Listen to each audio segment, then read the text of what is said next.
Very interesting. Hi.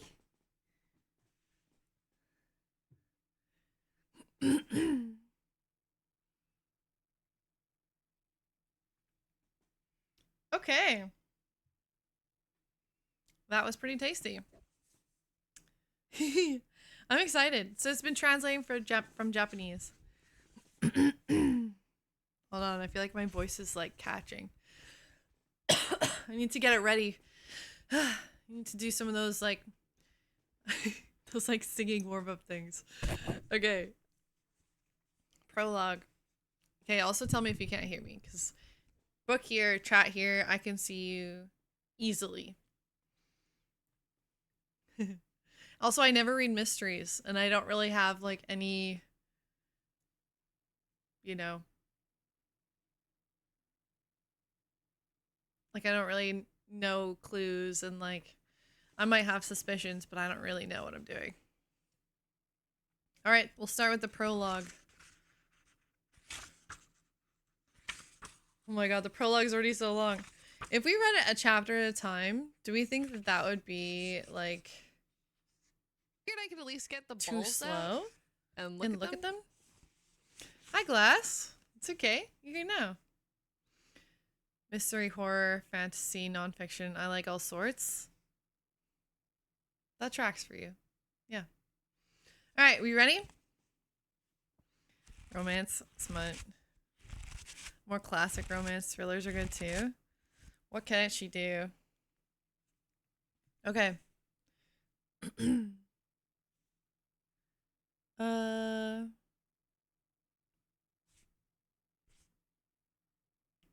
I actually don't think we need to read the prologue. I don't think it's about the book.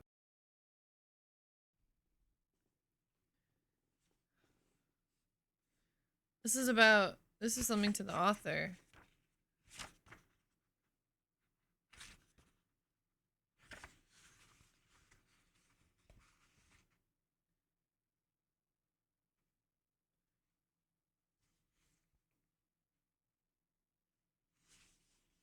Okay, I don't think we have to read the prologue. Only if it's classy. It is. This has been on the docket for a long time.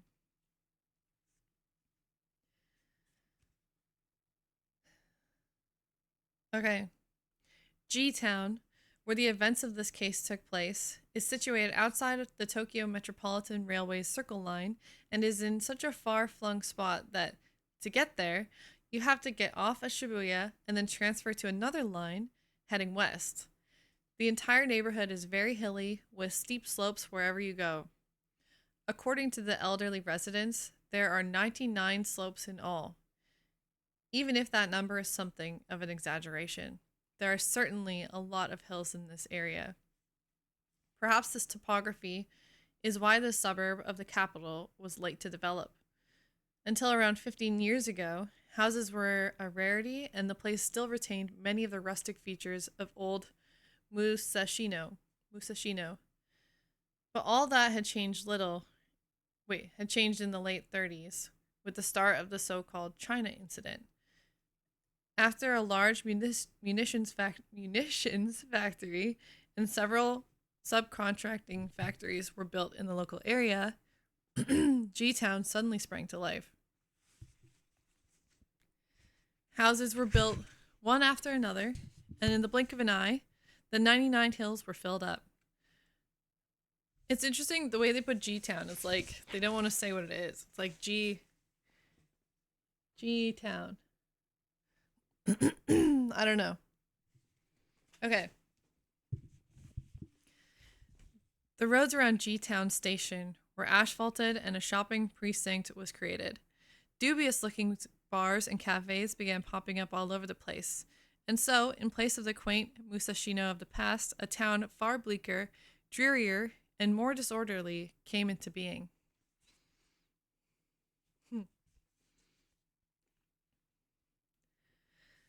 I do not know how the town changed during the war. However, judging from the newspaper articles that Kindaichi sent me, It would seem that while some damage was inflicted, there was none of the total devastation seen elsewhere in the capital.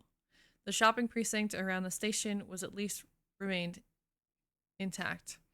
What's more, as was the case with all areas that escaped the ravages of war, G Town also saw a sharp increase in the number of residents afterwards, and unlike the rest of post war Japan, it seemed to enjoy a prosperity even more chaotic and unsavory than before the conflict. The shopping precinct was a stretch that ran down the hill directly in front of the station, heading west for about 3 blocks. All its charm lay in that downward slope, one of the supposed 99 hills. It had been known historically as G Hill, but was now simply the High Street. Just step off the main drag, however, and you would soon see what a seedy area it really was. Behind the main street lay warrens of back streets and alleyways that were commonly known as the Pink Labyrinth and the Alleys of Temptation. Come nightfall, these narrow, dark, maze like streets would be lined on both sides with hundreds of red and violet lanterns, and in each house, 2 or 3 garishly made up women would stay up till the small hours, playing the gramophone loudly or crooning lewd songs, and occasionally taking turns to disappear upstairs with a man.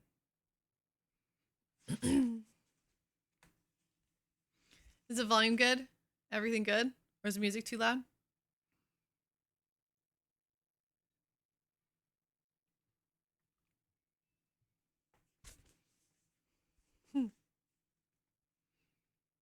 Good. What was unique about the place, however, was that even amid the hellish maze of lust and desire, there still remained quite a few vestiges of old Musashino. Next door to a bar with its red lantern outside, you might see a thatched cottage or traditional farmhouse, while behind a violet lit knocking shop, known in the local area as cafes, you could just as easily find an old temple or a graveyard, which added an even more complex and bizarre color to the local scenery. For the most part, it appeared this scene had remained unchanged since the war. It was in one such corner of the town that the incident I'm about to relate took place. It happened just after midnight on the 20th of March, 1947. Constable Hasegawa, who had been assigned to the police box on the high street, was diligently making his rounds of the Pink Labyrinth. Ever since the war, the policing areas like this had become awfully lax, but one benefit of the disrupted transport system and the danger of the city at night was that trading hours were shorter now than they had been in the past. Whereas in former times, midnight would have been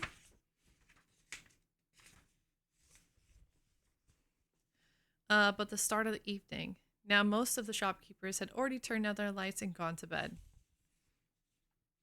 That night, Hasegawa was making his way slowly down a meandering hill on the northern part of the town.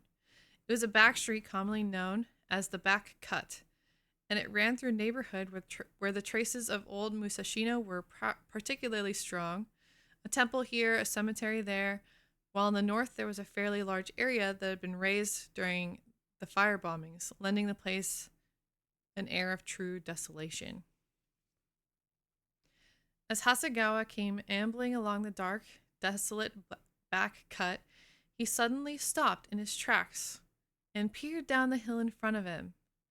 From that point on, the hill became steep, and for about 20 yards or so, the path seemed almost to fall away, before returning to a gentler incline just as it crossed a road running north-south. If you turned left there and followed the road down, you would come out onto the high street. What had caught the policeman's attention was the garden of a property on the left-hand side of the junction. Not only could he see a light flickering there, but he could also hear the telltale sound of somebody digging in the earth. It was little wonder, then, that his chest was pounding. Hasegawa, who was familiar with the geography of the area, knew exactly what the building was. It was called the Black Cat Cafe, and it was the sort of establishment that, come evening, would put out a violet lantern. The policeman recalled that, until recently, the black cat had been run by a couple who had sold it off only a week ago before moving away. The new owner was still in the process of having the place done up, so at night the building would lie empty. Remembering this, Hasegawa, with a deep sense of foreboding in his heart, tiptoed down the hill and stole up to the back gate. Then, stooping because the gate was a step lower than the road, he peered in through the gap between the doors, and his heart began to thump, all the more violently.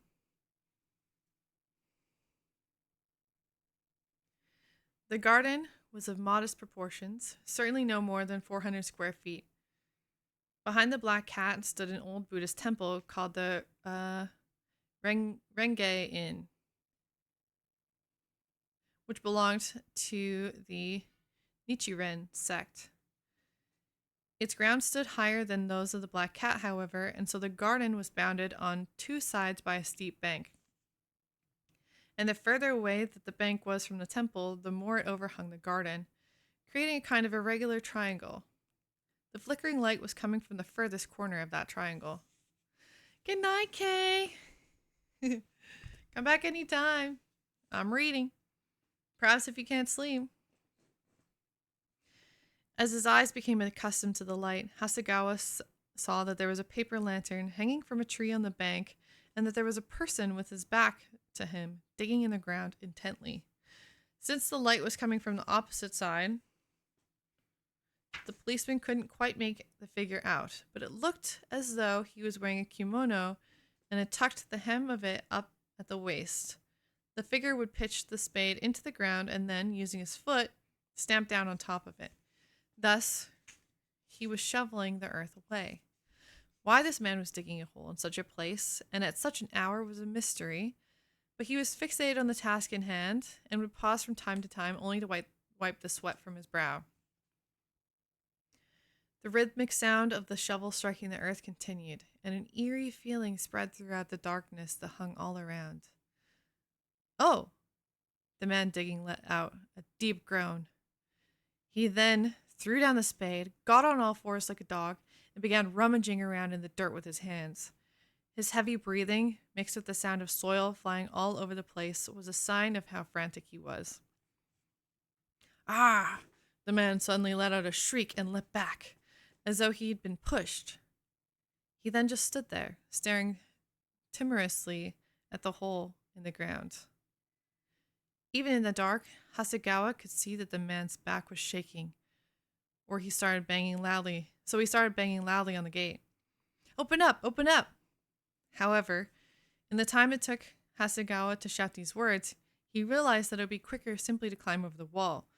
The policeman sprinted a few steps up the hill and, using that momentum, scaled the wall. When he looked inside, he saw the man in question hunched over, looking back at him, but there was no sign that he was about to run away. "What's going on here? What are you doing?" Hasegawa asked, jumping down from the wall. Does sound a bit sus.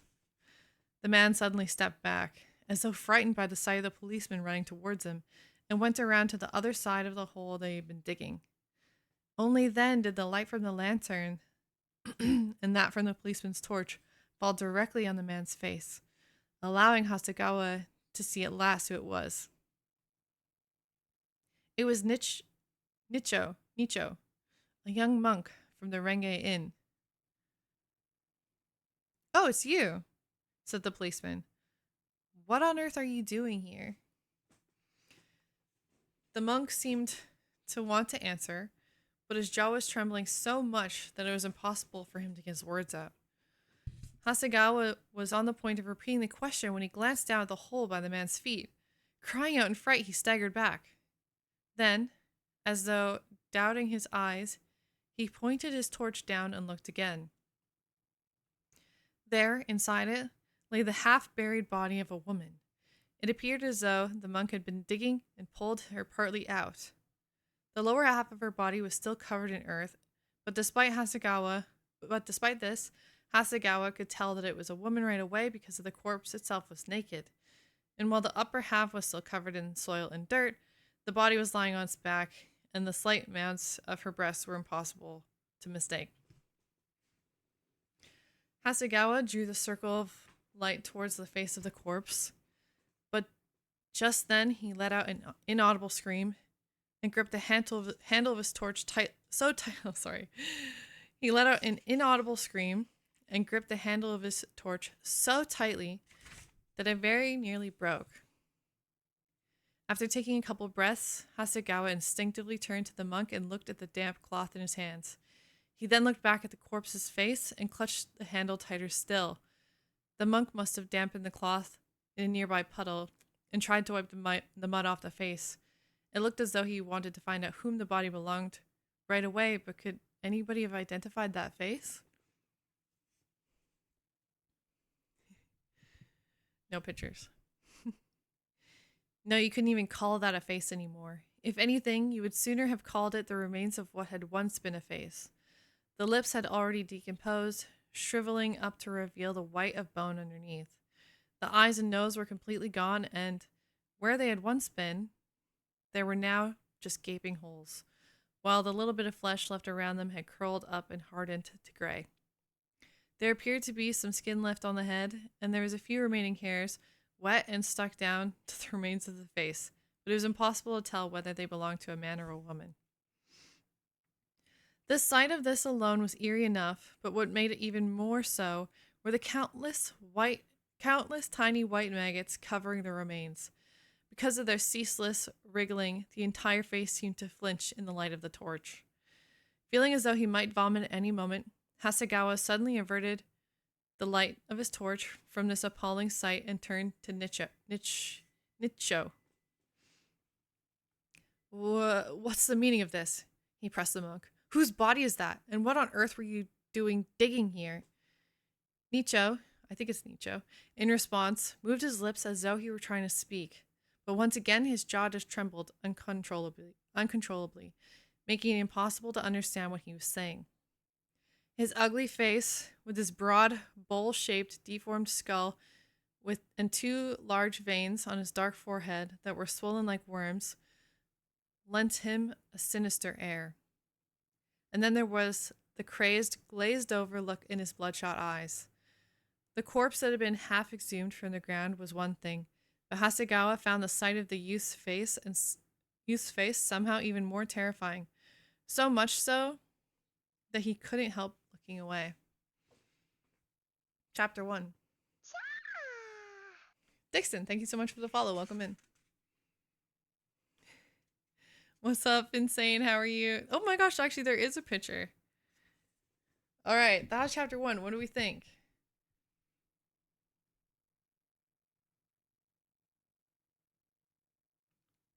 Never mind, I don't want to see anymore. I know, right? I'm intrigued. Yeah, it's crazy. Actually, the chapters are pretty short. Could probably get through 2. My I'm not very practiced at reading. I hope it's okay. Caught the Emma sounds interesting. Yeah, I mean you caught the part, like the interesting part. Basically, Hasegawa was a police officer. He was walking down the street. He heard some commotion. Investigated the commotion. Turns out to be this monk. The monk was digging up a body, and then you're back. Definitely not lighthearted, but it's an interesting start. Yeah, I didn't actually know if it was going to be so dark. I'm kind of more interested now.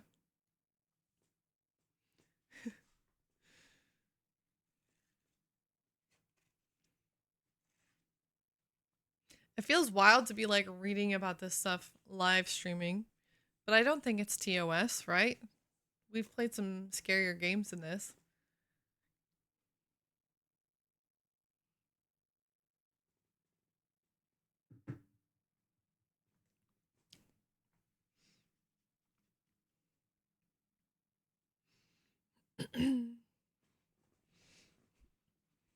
Dead bodies always seem to spice stories up. That's true. Of course, we had to find a dead body. Like, we had to. All right. We ready to lock in for chapter 2? We could be like book club. We could talk about it after.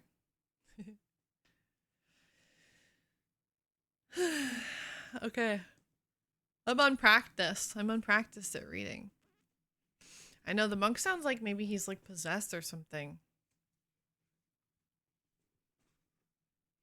The monk is not okay. All right. There is a chapter 2 and there is a picture explaining the map. So I'm going to read the first little bit and then I'll show you the map. Is this going to be on the test? No, but imagine we did test on it. Winner gets a VIP badge. Okay. Chapter 2.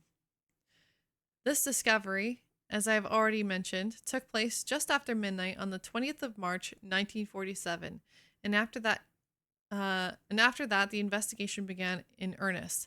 However, because of the late hour, the police officers did not arrive at the scene until the early hours of the next morning.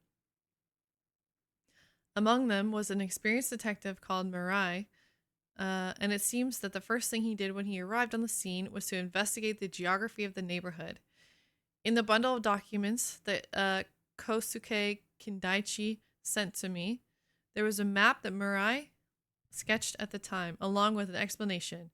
According to the map, the neighborhood around the Black Cafe was roughly as follows.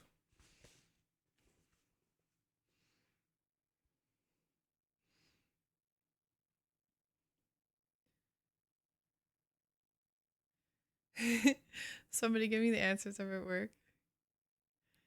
Do you have audio, Steve, or no? All right. Did we get that?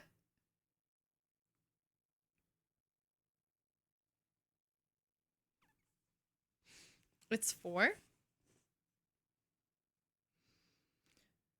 Black cat, the back cut, burnt out ruins, temple grounds, cemetery, high street.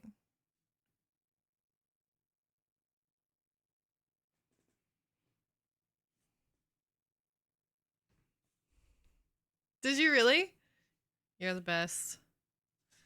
Chat, if you need to refer to the map, it's in Discord. Okay. Time to lock back in. How would you guys pronounce this? I feel like I'm not saying it right. The Renge. How would you say that? Knowing it's like a Japanese place. I was saying Rengein. Rengein? Renjin? I don't know. Any experts? That's what I was saying. Rengein. But it's not like in Rengain? Rengain? Is that the full word? Yeah.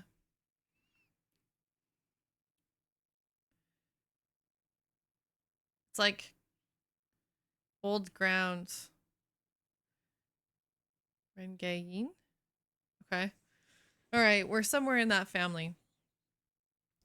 The Rengain had seemingly been quite important in the old days, and its large grounds stretched from the high street all the way to the back cut. In other words, the main temple gate was located in the busy shopping precinct, while the rear of the temple, where the Black Cat was located, was surrounded by a wooded area. There's a rather neglected cemetery there, too. As I have already said, the whole area sloped down to the west, but on the western side of the Rengain, that is, at the back of the Black Cat, there was a big, sudden drop. The steep bank, moreover, extended as far as the street that ran north-south, connecting the high street with the back cut. Which meant that the Black Cat, why have they done this? The back cut and the Black Cat was surrounded by these high rock faces on two sides, namely the south and east. With no neighboring houses and with the area to the northwest nothing but burnt out wasteland, the Black Cat appeared to stand entirely alone.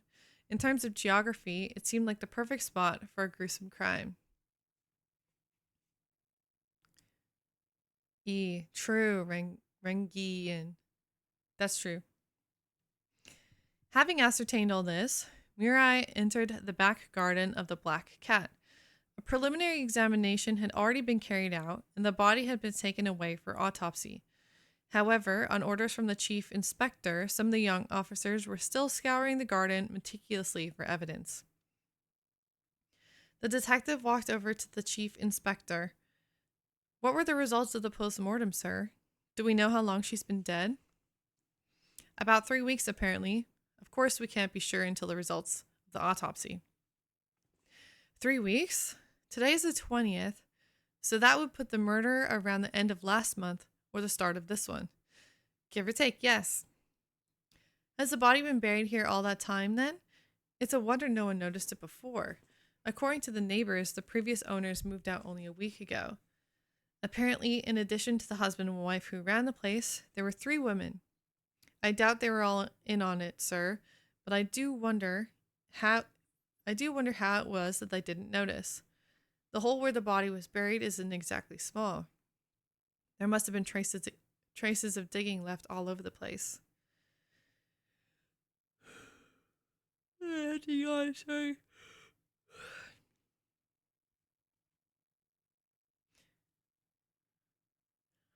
The culprit had a plan to cover it up, though.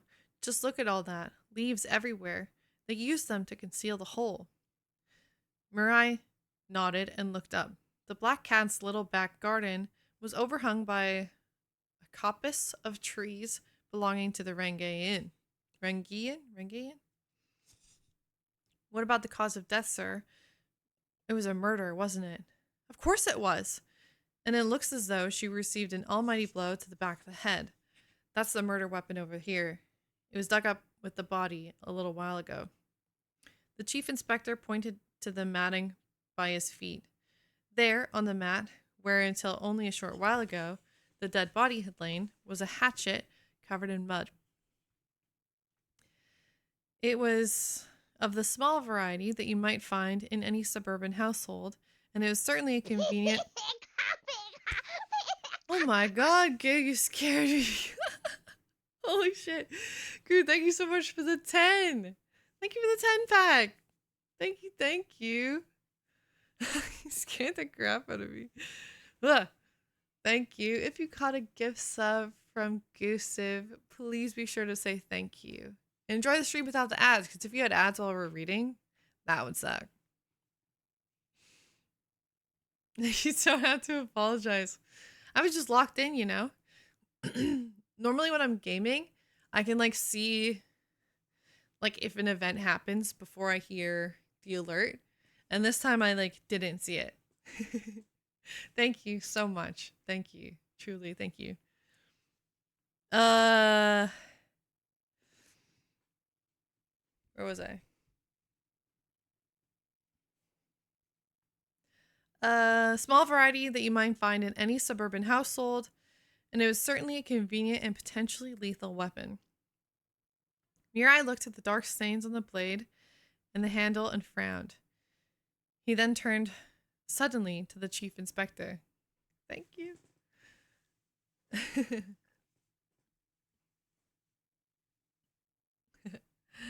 Sir, what's this hair doing here? Oh, it's a wig. Sorry. Oh, is it a wig? My bad. Yes, they found it with the body. It would seem that the victim wore a hairpiece. Most women bob their hair nowadays, so if they want to do their hair up, they have to use something like this. So it belonged to the victim then? Is there anything that might help us establish her identity? Nothing. She was stripped naked. All we know is that she was between 25 and 30 years old. But if we look into women from the local area who disappeared around 3 weeks ago, we should be able to work it out, the chief inspector said matter-of-factly. Only later would he realize what a difficult task this was. By the way, sir, this monk, Nicho, how did he know there was a body buried here? How indeed. The man's awfully het up and he's in no fit state for questioning yet. But according to what he told Hasegawa last night, the story seems to be something like this. 2 or 3 days ago, he happened to be passing along the top of the bank when he heard some rustling in the garden. He peered down and saw a dog digging around in the pile of leaves, and that was when he saw what looked like a human leg poking out of the ground. At the time, however, he didn't quite have the courage to come down and check it out, but apparently he couldn't stop thinking about it afterwards. The more he tried to forget it, the more he could see it in his mind's eye. In the end, he even began seeing it in his dreams, so that night he decided to come and see for himself.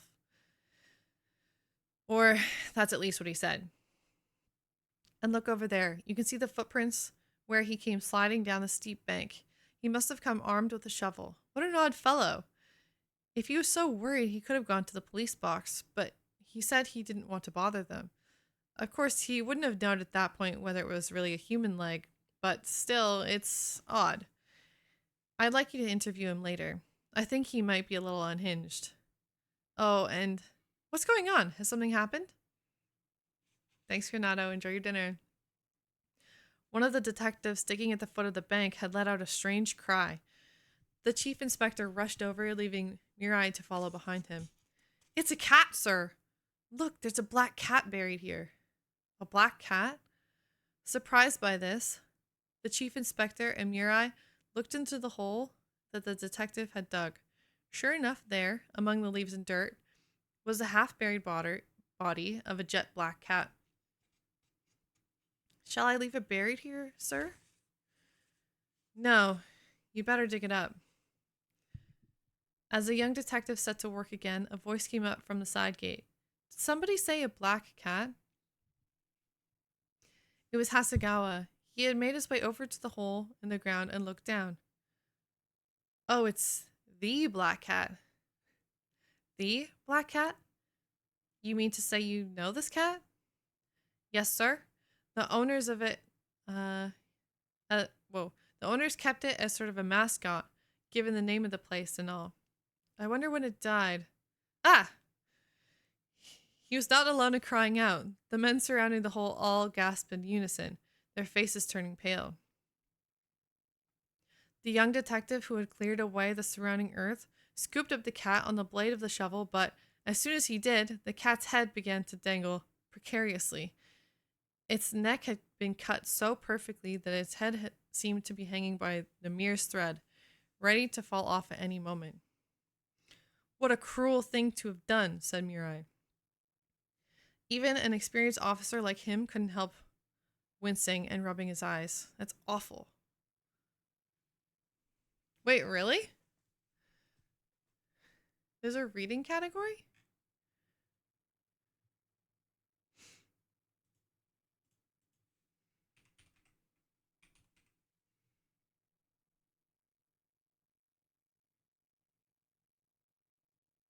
I don't see it.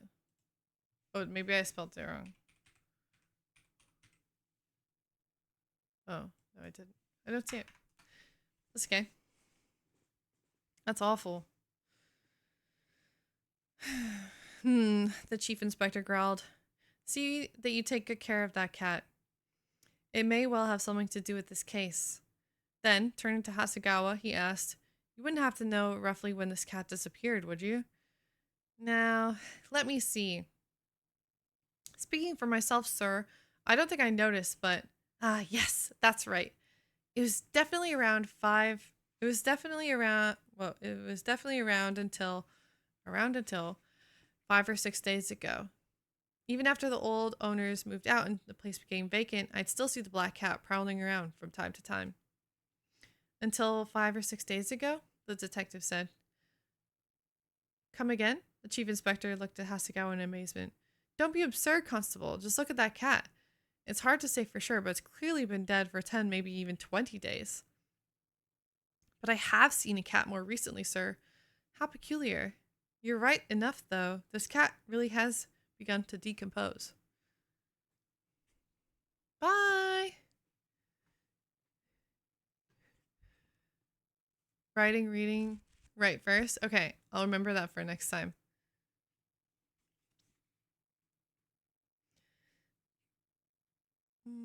Hasegawa took off his hat, looked down quizzically, and scratched his head in consternation.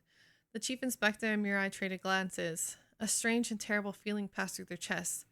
For a moment, nobody spoke. But just then, the young detective who had discovered the cat suddenly threw down the shovel and leapt back. What's the matter? Have you found something else? Over there. A black cat. What?